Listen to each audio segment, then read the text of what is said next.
go brain dead every once in a while. Mom brain's a real thing, guys. It really, like pregnancy brain turns into mom brain. It really does. See? Brain mom. Mom brain. I love that brain mom. Ugh.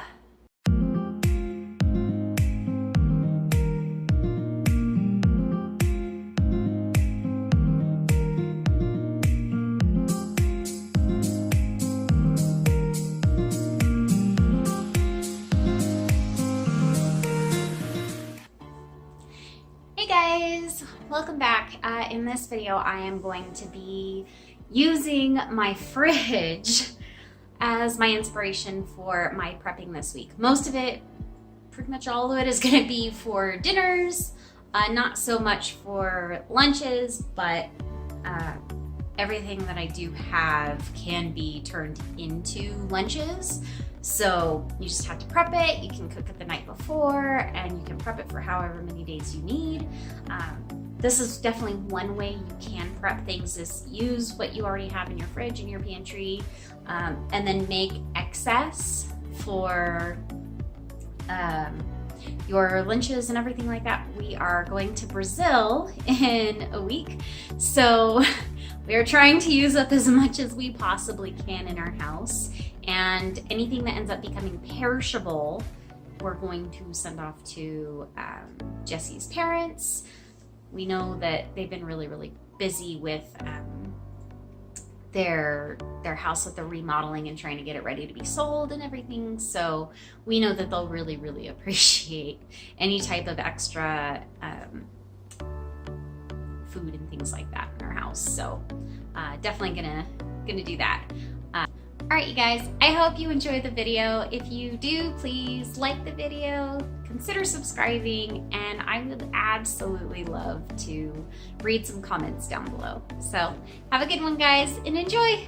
All right, so the first thing I ended up doing was writing down a list of all the things that were in my fridge mostly, and some pantry items that I knew were gonna go bad or just not be worth keeping around by the time we got back from our trip.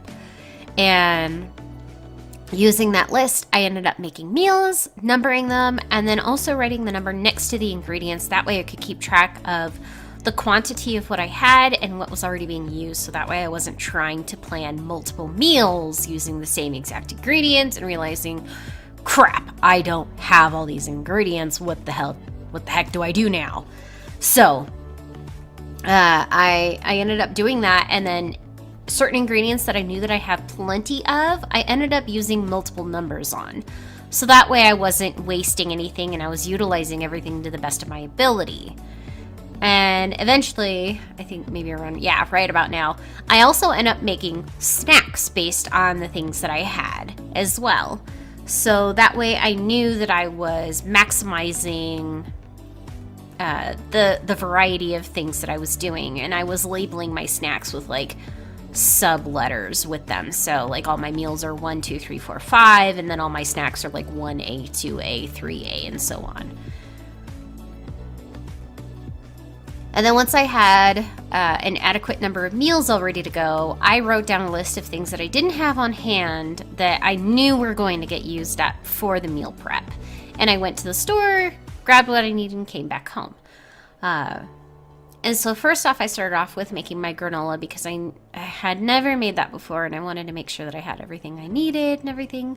So I'm going to put a link to the recipe that I loosely followed down in the description box below for the granola.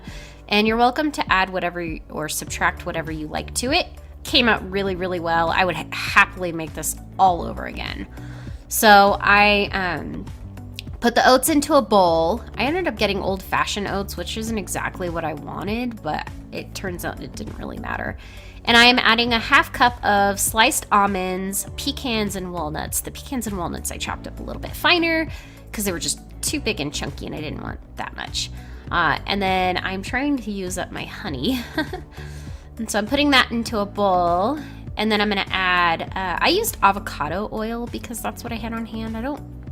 For some reason, when we moved out to Colorado, I just stopped carrying all my coconut oil around with me. And so to the honey, I ended up adding an equal amount of the avocado oil to the coconut oil because I just don't carry coconut oil on hand anymore. And to that, I also added the spices. I cut back on the cinnamon since everybody had, like on the Pinterest page thing, said that it was just far too much cinnamon for them, so I cut back on that. I also added pumpkin pie spice and a touch of nutmeg as well, and I would happily do that all over again. Just cutting back on the cinnamon and adding those two spices. I really felt it added a nice little punch. And also, instead of honey, you could use maple syrup if that's something that you want to do. And I also added the vanilla extract. So I had a little tiny dollar store whisk mishap.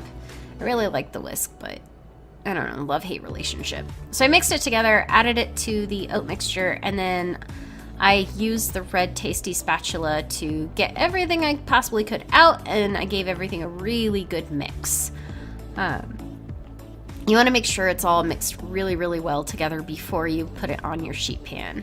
And this is where I kind of deviated from the recipe again, was with the cook time. I used the same cook temperature, but I did not toast my oats beforehand. I just dumped it all on the parchment paper, and I baked it for, I want to say like 10-15 minutes tops or something like that.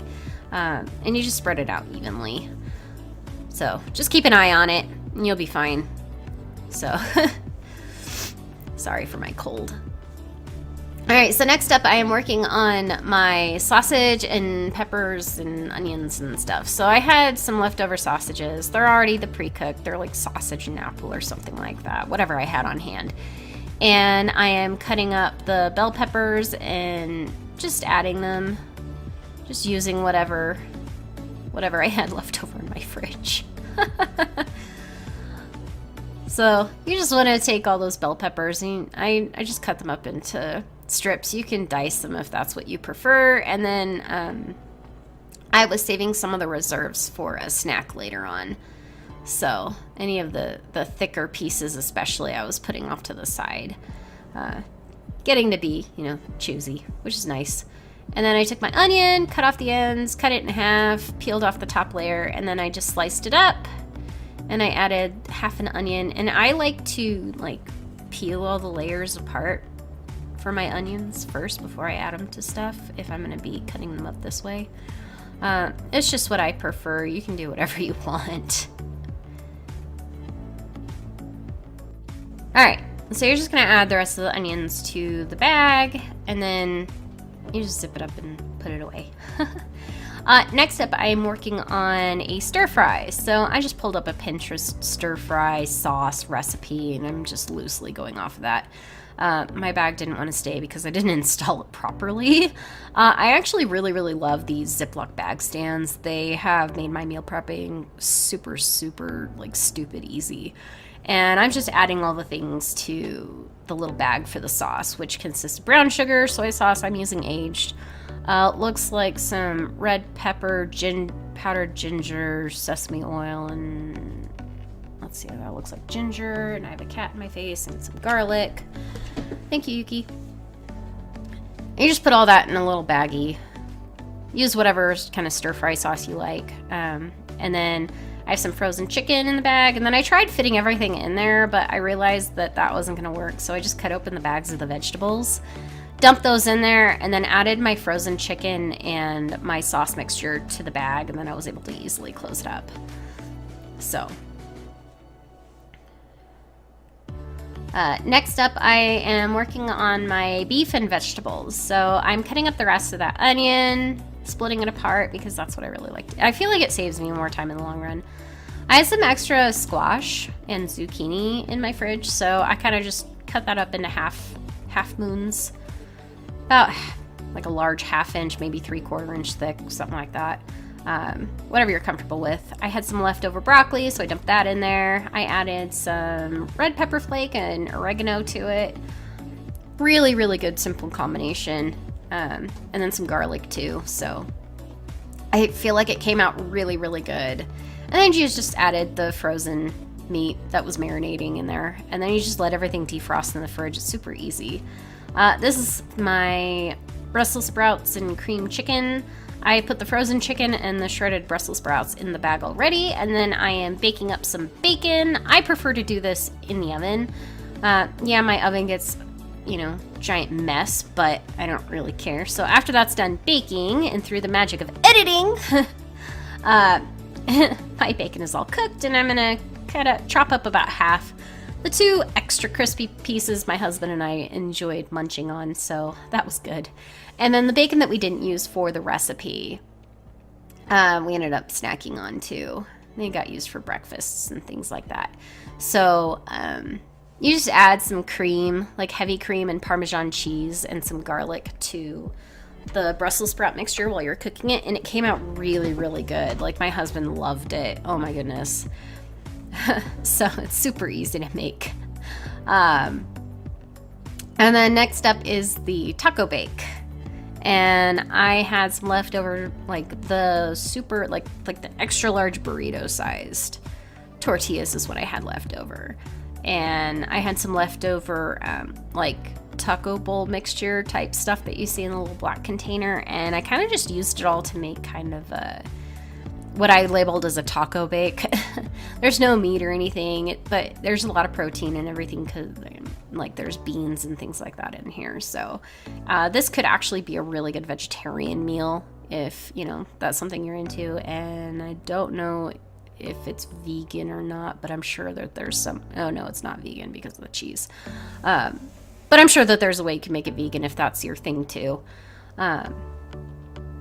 And I will have cooking instructions for everything as well down in the description box below. So that way you guys know how to cook all these things together. Because I'm not going to show that part because, I was cooking throughout the week. I don't have really a whole lot of time to film because of our trip.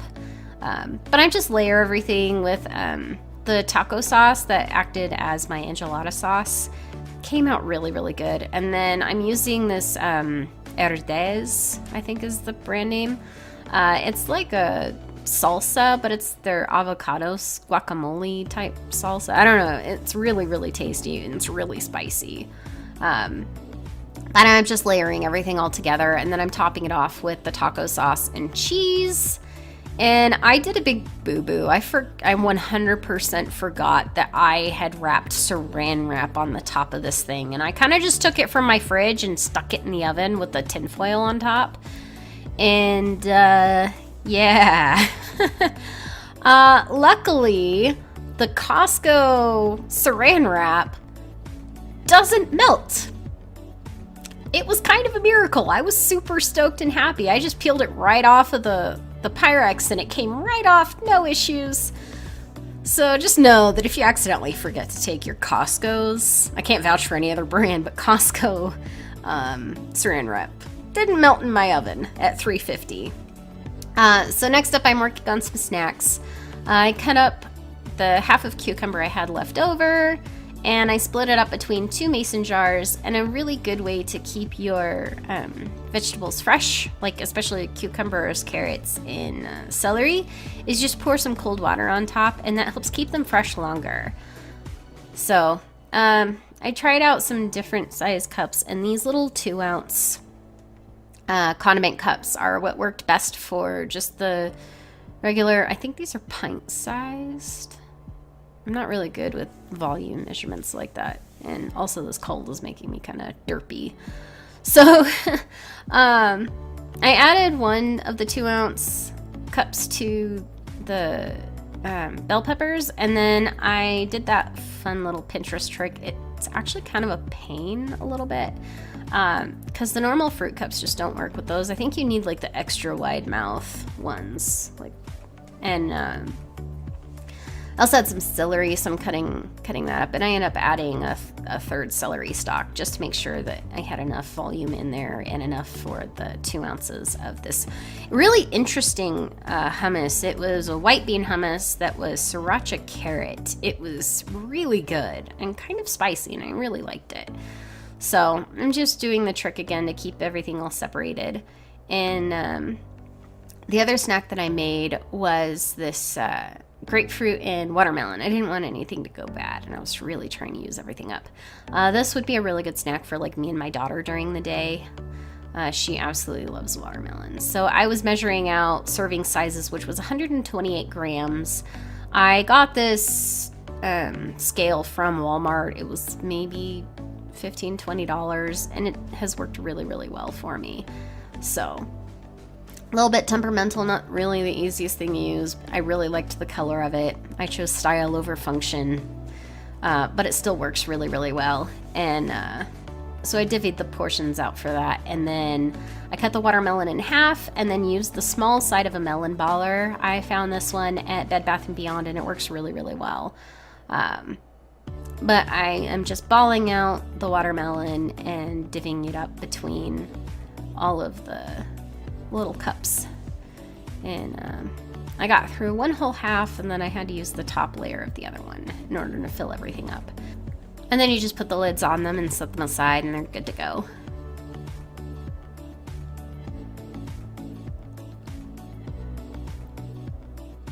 And the last thing I took care of was the granola. It was all nice and cooled, and I broke it up to the best of my ability since I don't like big, huge chunks. And I poured it all in using my IKEA canning thing and put it in an airtight container that I got from Home Goods. I love it. And then you just seal it all up and you keep it off to the side, and it stays for a very long time. Hi, Phantom. Hi. Okay. All right. It's basically all done. Yay! All right, so I made homemade granola, and it tastes so good, and I got it to go with my vanilla yogurt. I have fresh fruit I can have in the mornings with some egg bites that I've already done. They're just hanging out in the fridge. And I have 2 sets of cucumbers and celery, and then some leftover bell peppers with that sriracha carrot hummus that actually tastes really good. For my dinners, I have some sausage and onions. I've got some cream chicken and Brussels sprouts ready to go. I'll just have to cook all that together and add the cream and Parmesan and other fun things to that later. I have grilled beef and veggies, so the meat is going to defrost and I can cook that out on the grill. And then also a broccoli stir fry that has everything except for the cut up chicken. That I will have to do the day of, and that's not too bad. And then I also have taco bake. I'll show you guys a little sneak peek of the layers. Ooh, that looks so yummy. So I really, really hope you guys like this video. Yay!